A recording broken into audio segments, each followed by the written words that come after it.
Thierry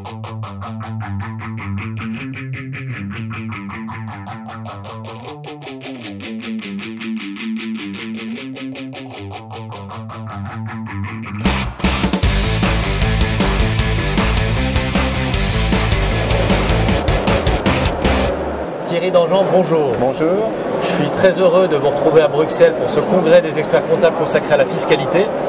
Alors justement, je vous propose de rêver un moment. Vous venez d'être nommé ministre des Finances. Quelle est votre première réforme fiscale pour les entreprises? Alors j'aurai une mesure fiscale qui est un petit peu dans le sens de celle que vient de préconiser Philippe Araoul, le président de l'Ordre des experts comptables, lors de son discours d'ouverture du congrès. C'est une mesure relative à l'impôt société. Alors vous savez qu'en France, l'impôt société, c'est un vaste sujet. On a un taux qui est assez discriminant par rapport aux autres nations membres de l'Union européenne, puisqu'on est à 33%, 38% pour les grandes entreprises, plus 3% de taxes sur les dividendes, donc des taux de 38%.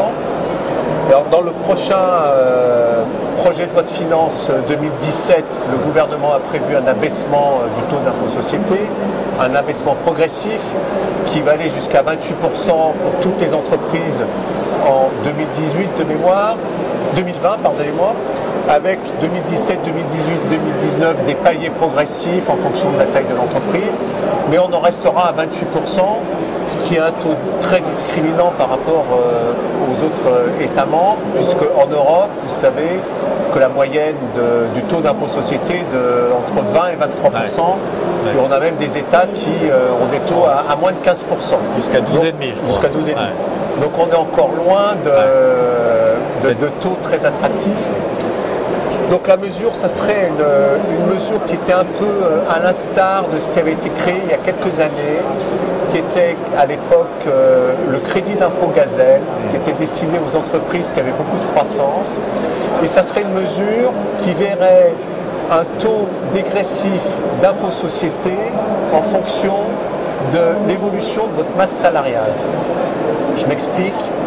On pourrait imaginer qu'à partir de 28%, chaque entreprise française qui aurait une masse salariale qui progresserait d'une année sur l'autre de 15%, hors dirigeants, hors associés, bénéficierait au titre de l'année fiscale en question d'une dégressivité du taux d'impôt société de 1% pour les 3 ans à venir.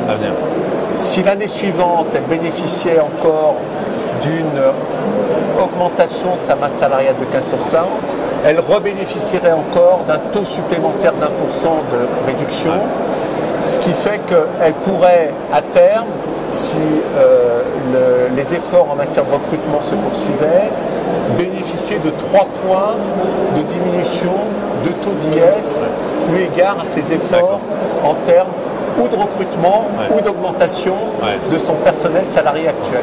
Sachant que c'est un taux d'augmentation de la masse salariale qui est assez fort quand même. Alors 15% c'est un taux d'augmentation de la masse salariale qui est assez fort. Il faut comprendre qu'il y aurait 2 axes. Un premier qui est augmenter le personnel fidèle de l'entreprise qui est là depuis de nombreuses années et qui souvent n'est pas toujours augmenté en fonction de l'évolution du coût de la vie. Et puis un deuxième type d'augmentation qui serait des recrues directes qui eux augmentent forcément le plafond de la masse salariale annuelle. Alors on voit bien l'esprit, mais juste d'un mot, la vocation de cette mesure. Alors la vocation de cette mesure, évidemment, vous l'avez compris, c'est de faciliter et de diminuer notre taux de chômage, puisque les entreprises seraient un petit peu libérées pour recruter. Le deuxième élément, c'est éviter que la France soit sujette à un dumping fiscal de la part des autres États membres. Et puis enfin, le troisième élément, c'est permettre à la France d'être plus attractive sur la scène européenne.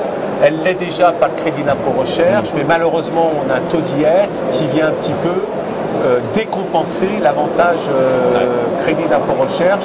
Et là, on aurait 2 outils qui seraient vraiment favorables à l'investissement international au sein de nos entreprises et de notre économie.